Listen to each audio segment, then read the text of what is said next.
I just want to say thank you, everybody, for coming out. I mean, this is like, for people who have the history of motorcycles, you know, any involvement whatsoever. I was 3.5 when I got my first motorcycle, and I looked at my dad when I was 4 years old, and I go, take the fucking training wheels off.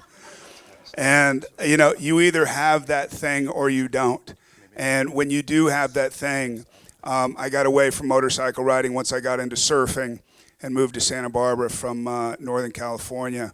And then Crusty Demons came out, and I remember I was doing Hollow Man around 2000, and Seth was in the air landing on a bunch of people who didn't know they were being landed on, or Seth was, and it was everybody. It was Brian, it was Seth, it was all these people.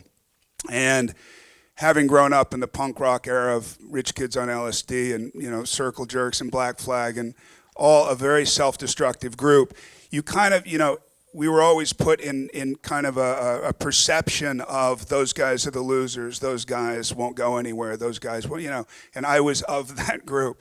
And, you know, you realize that some people manifest themselves differently, and it's a lot on instinct. And when I watched the Krusty movies, it was like intuitive genius. And I was like, I get those guys. I understand those guys. I feel a kinship with those guys. So being involved in this movie and being able to narrate this movie, I might not be doing backflips, but I'm doing the best fucking voice I can.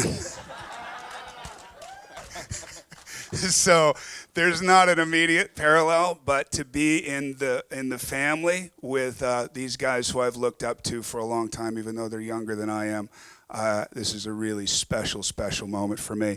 And to these two guys, Paul especially, because we've been in business before and I know we'll be in business again, it's great to look at a roster of documentaries, which, you know, is not a dying thing, because documentaries will always be around, but to actually look at the roster and to be proud of the resume of documentaries, because he makes some of the best, is a really wonderful thing to be proud of. So again, thank you guys for coming. I'm so proud to be here.